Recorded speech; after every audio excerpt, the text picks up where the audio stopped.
이 시간 우리에게 주시는 하나님의 말씀은 창세기 6장 8절에서 9절 말씀입니다.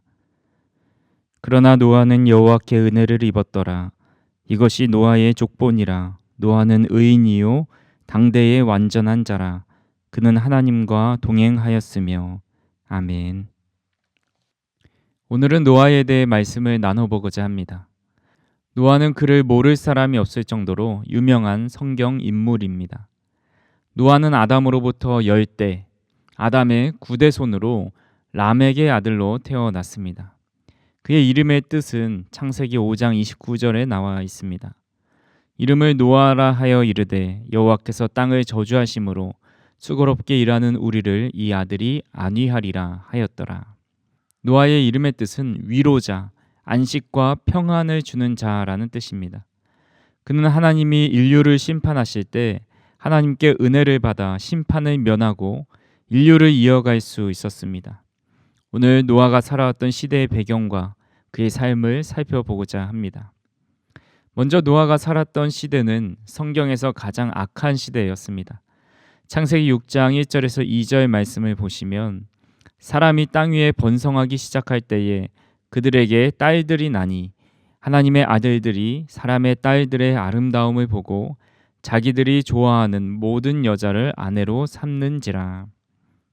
하나님께서 땅에 번성하고 땅을 정복하라 말씀하신 것이 어느 정도 성취되었습니다. 사람들이 땅 위에 번성하기 시작한 겁니다. 번성하다라는 말은 많다, 풍성하다, 커지다라는 의미가 있습니다. 당시 사람들의 수가 많아졌을 뿐만 아니라 문명이 계속해서 발전되고 있었던 겁니다. 사람들은 그렇게 발전되고 살기 좋아짐에 따라 하나님께 감사와 영광을 올리면서 더 하나님을 잘 섬겨야 했지만 그들은 스스로 교만해졌습니다.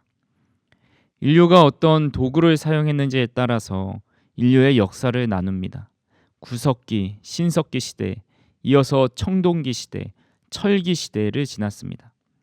현대 사회는 플라스틱 시대라고 불러도 과언이 아니죠. 19세기 값비싼 천연 소재를 대체하고자 발명된 합성수지 플라스틱은 빠른 속도로 발전하면서 인간의 삶의 질을 높였습니다. 인류 최고의 발명품이란 찬사가 쏟아졌었죠. 그러나 수백 년이 지나도 썩지 않는 이 플라스틱은 버려지고 쌓이면서 인간과 생태계를 파괴하는 재앙으로 바뀌었습니다. 원자폭탄의 아버지 오펜하이머는 2차 세계대전 당시에 인류 최초의 핵무기를 개발하였습니다. 그런데 원자폭탄의 제조 이론적 기초는 아인슈타인이 제공했었습니다. 에너지는 질량 곱하기 광속의 제곱이라는 이론을 통해서 원자폭탄이 만들어지는 원리가 되었습니다. 아인슈타인은 일본의 원자폭탄이 떨어지는 모습을 보면서 이런 말을 남겼습니다. 내가 만약 히로시마와 나가사키의 일을 예견했더라면 1905년에 쓴 공식을 찢어버렸을 것이다. 자연의 생존 법칙에 순응하면서 사는 동물과는 달리 인류는 단지 생존에 멈추지 않고 자연을 이용하고 지배하기 위한 과학과 기술을 발전시켰습니다. 그 결과 지구의 최상위 지배자가 된 데 이어서 신의 영역까지 넘보기도 합니다. 이런 인간의 악함이 람եկ의 때부터 시작해서 노아의 때의 절정에 달했습니다. 창세기 4장에 보면 아담의 아들인 가인의 족보가 나오죠. 가인의 후손 중에 람եկ이라는 인물이 있는데 그는 자신이 가지고 있는 힘을 가지고 다른 사람 위에 군림하고 스스럼 없이 다른 사람을 죽입니다. 창세기 4장 23절 말씀입니다. 람եկ이 아내들에게 이르되 아다와 실라여 내 목소리를 들으라. 람եկ의 아내들이여 내 말을 들으라.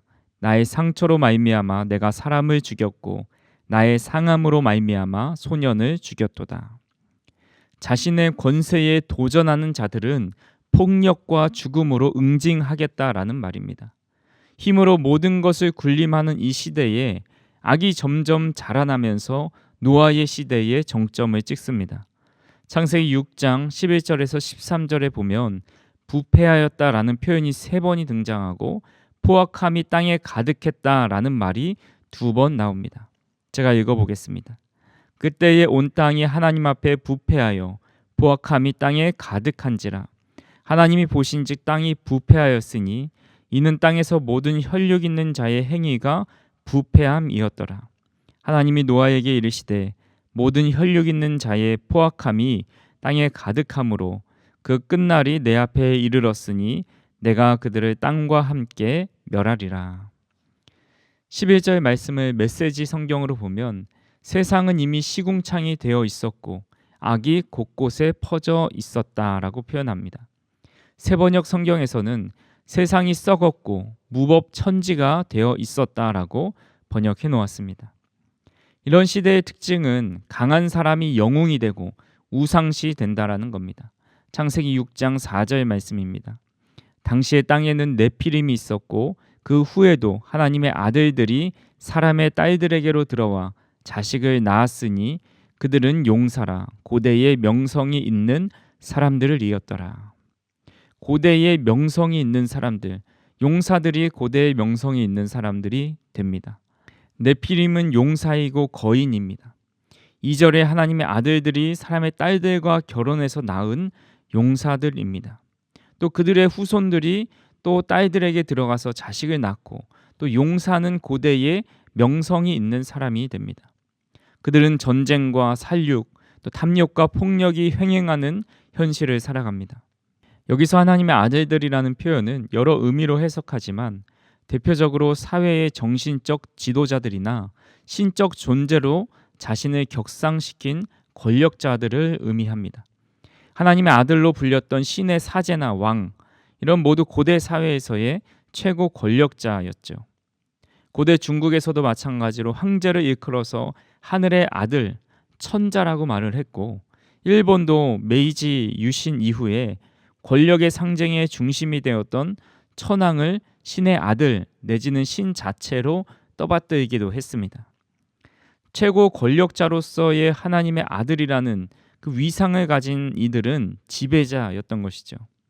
이들이 본래의 역할은 그 공동체가 정신적 위기에 직면했을 때 이를 바로 잡아주거나 약자들을 지키는 일을 해야 했습니다.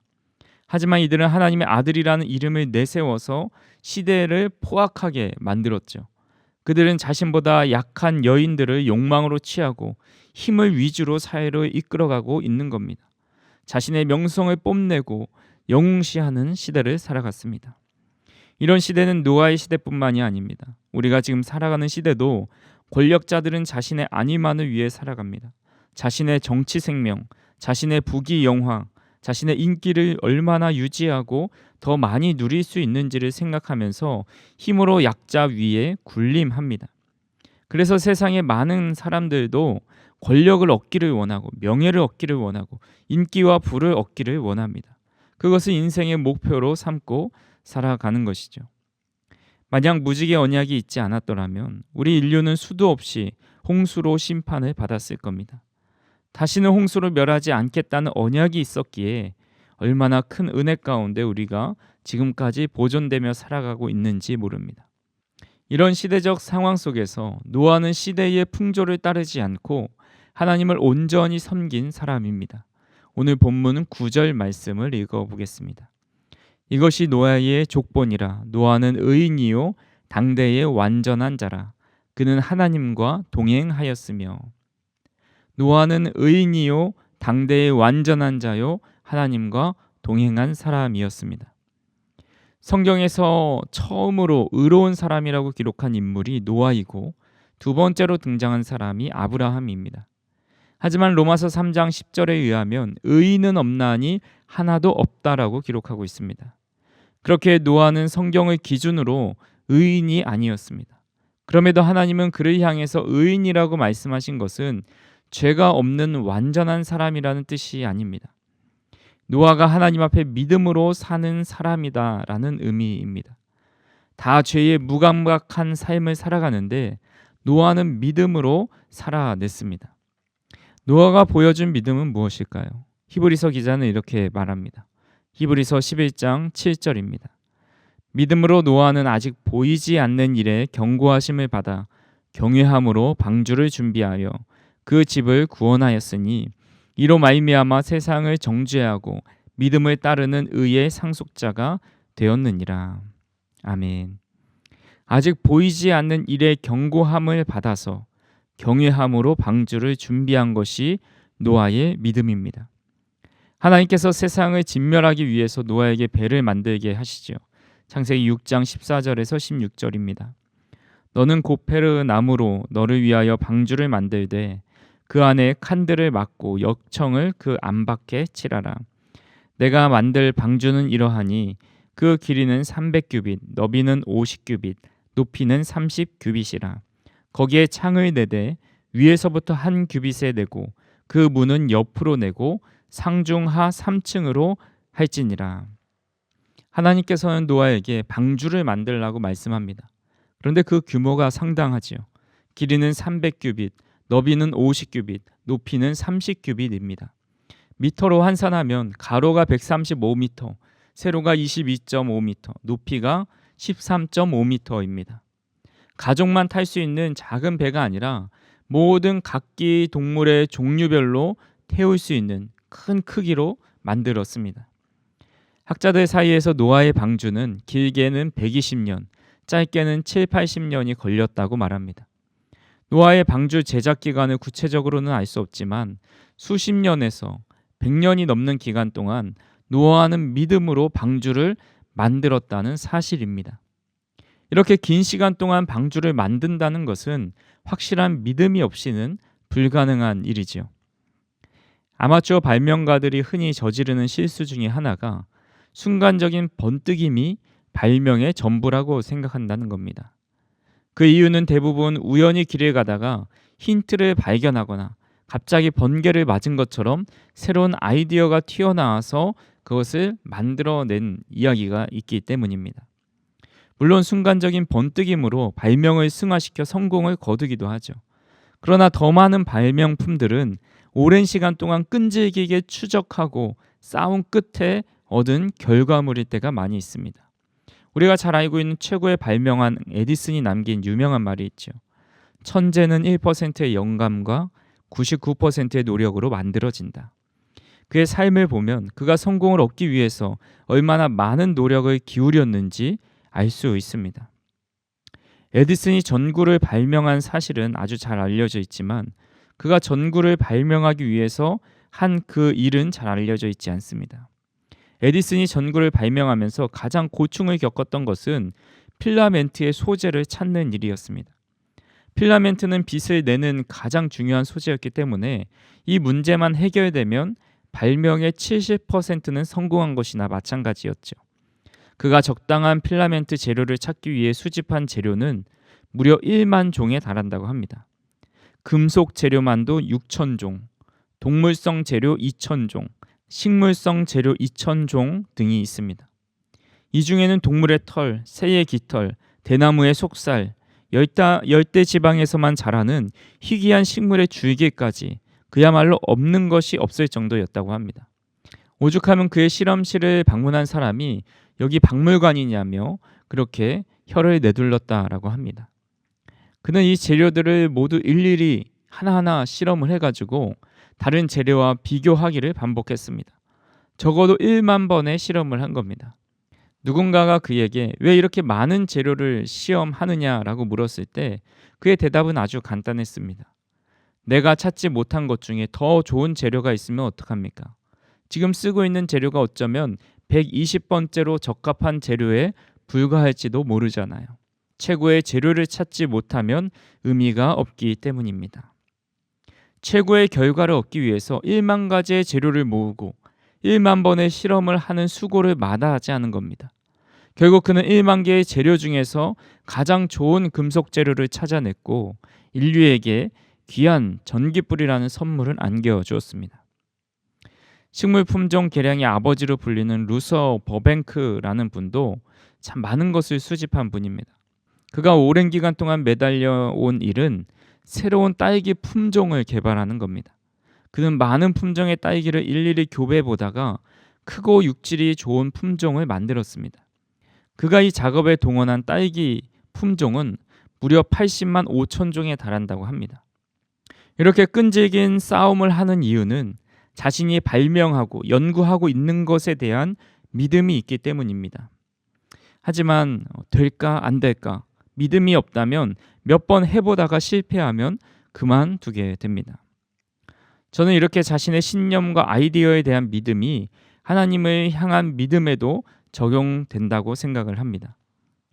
믿음이 크게 없는 사람도 때로는 한번 반짝하게 대단한 믿음을 보일 때가 있습니다. 그런 믿음을 통해서 하나님의 일을 이뤄가기도 합니다. 하지만 그 믿음이 지속되지가 않습니다. 반대로 진짜 믿음을 가진 사람은 수많은 시간이 지나고 수많은 유혹 속에도 변하거나 흔들리지 않습니다. 하나님이 말씀하신다면 그것을 끝까지 붙잡고 나가는 것이 바로 참된 믿음입니다. 하나님은 노아의 이런 모습을 보시고 그를 의롭다고 말씀하셨습니다. 사랑하는 성도 여러분, 진리라고 한번 믿었다면 우리는 끝까지 그것을 붙잡고 나갈 수 있기를 바랍니다. 세상의 수많은 조롱 앞에서도 하나님의 음성만 들으실 수 있길 바랍니다.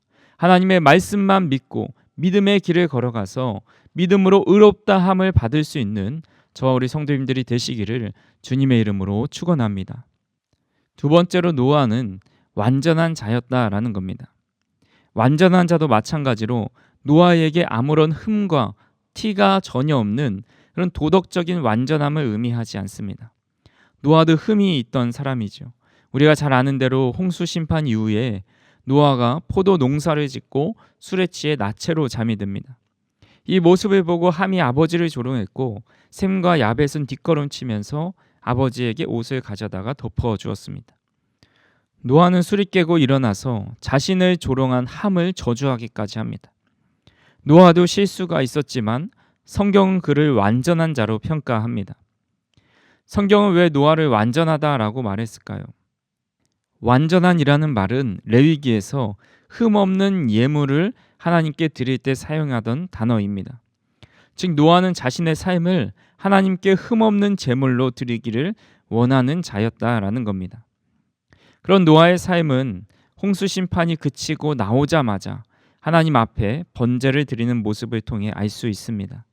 창세기 8장 20절에서 21절 말씀입니다. 노아가 여호와께 제단을 쌓고 모든 정결한 짐승과 모든 정결한 새 중에서 제물을 취하여 번제로 제단에 드렸더니 여호와께서 그 향기를 받으시고 그 중심에 이르시되 내가 다시는 사람으로 말미암아 땅을 저주하지 아니하리니 이는 사람의 마음이 계획하는 바가 어려서부터 악함이라 내가 전에 행한 것 같이 모든 생물을 다시 멸하지 아니하리니. 노아가 여호와께 제단을 쌓았습니다. 홍수로 모든 것이 황폐해진 그곳에서 그는 돌을 찾아다가 제단을 쌓습니다. 모세가 돌 하나하나 쌓아 올리는 그 마음은 어떤 마음이었을까요? 분명한 것은 살아남은 기쁨보다 죄악으로 모든 것이 죽임을 당한 그런 애통함이 있었을 겁니다. 그리고 그는 회개하면서 돌을 하나씩 쌓아 올렸을 겁니다. 하나님 죄송합니다. 다시는 죄를 짓지 않겠습니다. 죄가 세상에 만연하여 하나님의 마음을 아프지 않게 해드리겠습니다. 우상과 세상의 힘과 권력을 섬기지 않고 하나님만 섬기고 예배하겠습니다.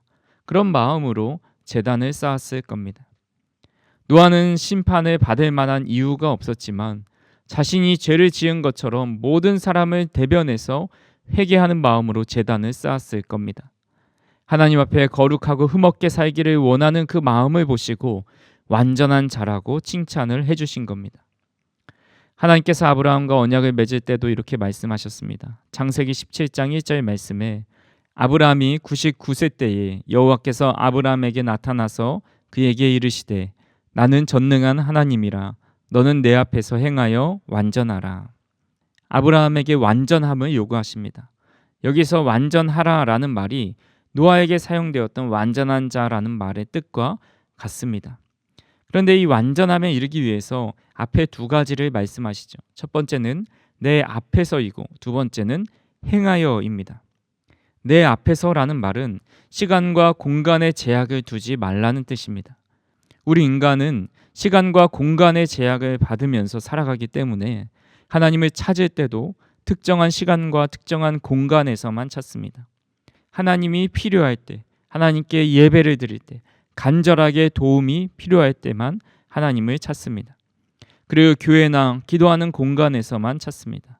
하지만 하나님은 시간과 공간의 제약을 두지 말고 늘 하나님 앞에서 살아가라고 말씀하는 겁니다. 예배 드릴 때만이 아니라 매일 매 순간의 삶에서 하나님 앞에 살아가라는 의미입니다. 또한 행하라 말씀하셨는데 히브리어로 히트 할레크라는 말입니다. 이는 여기저기 돌아다닌다는 뜻을 가지고 있습니다. 이것은 바쁘게 다니는 것과는 다르게 여유를 갖고 산책을 하는 듯이 이렇게 걸어 다니는 것을 의미합니다. 또한 이 중심의 주종 관계가 아니라 마음과 마음을 주고받는 인격적인 관계를 의미합니다. 우리말 성경에서는 이 동사를 거닐다 혹은 동행하다로 번역을 합니다. 창세기 3장 8절에 이렇게 말씀합니다. 그들이 그날 바람이 불 때 동산에 거니시는 여호와 하나님의 소리를 듣고 아담과 그의 아내가 여호와 하나님의 낯을 피하여 동산 나무 사이에 숨은지라. 아담은 하나님과 함께 에덴 동산을 거닐었던 관계에 있었습니다. 에녹이나 노아도 하나님과 동행하였는데 하나님과 함께 거닐면서 마음을 나누는 삶을 살았습니다. 즉 완전하라라는 말은 언제나 하나님 앞에서 하나님과 동행하면서 하나님께 온전한 마음을 드리며 살아가는 모습이라고 할 수 있습니다. 아브라함이 그랬고 노아가 그런 삶을 살아갔습니다. 사랑하는 성도 여러분, 성도인들은 자녀를 바라볼 때 자녀가 완벽할 때 기쁘신가요? 아니면 부모를 신뢰하고 의지하고 부모의 마음을 헤아릴 때 기쁘고 감동이 되시나요? 자녀가 100점을 받아오고 서울대를 가고 삶이 완벽하면 마음이 기쁘겠죠. 그런데 부모의 마음을 헤아리지 않는 완벽한 자녀를 바라볼 때 정말 기쁠지는 다시 한번 생각해 봐야 합니다. 부모의 마음을 헤아리고 노력하고 늘 부모를 생각해주고 사랑해주고 찾는 모습을 보면서 더 사랑스럽고 기쁜 마음이 들 것입니다. 우리는 완전한 자가 될 수 있지만 완전한 자가 된다 하여도 하나님은 완전한 자보다 하나님만 완전히 의지하는 자를 더 기뻐하십니다. 저 우리 성도님들이 하나님 보시기에 완전한 자, 하나님과 함께 거니는 자가 될 수 있기를 주님의 이름으로 축원합니다. 마지막으로 노아는 하나님과 동행하는 자였습니다. 앞에서 말씀드렸듯이 노아는 하나님과 함께 거니는 사람이었습니다. 쉬운 성경에서는 이 말씀을 조금 다른 의미로 번역했습니다. 창세기 6장 9절 말씀을 쉬운 번역으로 한번 보겠습니다. 노아의 자손은 이러합니다. 노아는 그가 살던 시대에 의롭고 흠없는 사람이었습니다. 노아는 하나님의 뜻을 따라 하나님과 함께 살았습니다. 노아는 하나님의 뜻을 따라 하나님과 함께 살았던 사람입니다. 노아가 하나님과 동행을 넘어서 하나님과 함께 살았기에 의롭고 완전한 자가 될 수 있었습니다. 하나님의 보호하심이 없이는 험악한 세상에서 죄에 물들지 않고 믿음의 길을 걸어갈 수 없기 때문입니다. 그런 의미에서 본문 8절에서 노아가 여호와께 은혜를 입은 이유가 노아는 의인이고 완전한 자고 하나님과 동행해서 은혜를 입은 것이 아닙니다. 노아가 하나님께 은혜를 입었기 때문에 하나님께서 그와 동행해 주셨기 때문에 의인이 될 수 있었고 완전한 자가 될 수 있었습니다. 다시 말씀드리면 노아는 하나님의 특별한 선택을 받은 사람이라는 겁니다. 아브라함도 마찬가지죠. 아브라함이 믿음의 조상으로 택함을 받을 수 있었던 이유가 무엇일까요? 아브라함이 하나님을 잘 믿어서일까요? 다윗이 기름 부음 받은 이유는 무엇일까요? 단지 하나님을 많이 찬양해서일까요? 마리아가 예수님의 어머니로 택함을 받은 이유는 무엇일까요? 성경은 그 이유에 대해 자세하게 설명하지 않습니다. 하지만 그들이 하나님께 은혜를 받아서 한 행실과 하나님께 영광 돌린 것은 자세하게 기록해 놓았습니다. 하나님이 일방적으로 그 사람을 택해서 사용하십니다. 우리가 성경의 인물에 대해서 매주 수요일마다 보고 있긴 하지만 사실 성경은 어떤 인물이 믿음 가운데 잘 살았다라는 것을 크게 강조하진 않습니다. 그 사람이 이렇게 부족하지만 하나님의 은혜로 의롭다 여김을 받았고 심판을 면하고 인류를 이어가게 되었고 왕이 되고 예수님의 어머니가 되었다라고 말씀하는 겁니다. 즉 성경은 사람이 주인공이 아니라 하나님이 주인공이 되셔서 하나님의 뜻을 이뤄갔다라는 것을 말씀하고 있습니다. 그렇게 우리는 믿음의 인물들을 보면서 그 사람이 얼마나 잘 믿었고 어떤 직업을 이뤘는지 보다는 더 중요한 것이 그 인물을 통해서 하나님이 어떤 은혜를 주셨는지를 깨달아야 합니다. 그 사람의 일생 가운데 하나님께서 역사하신 그 능력이 얼마나 큰지를 알아야 한다는 겁니다.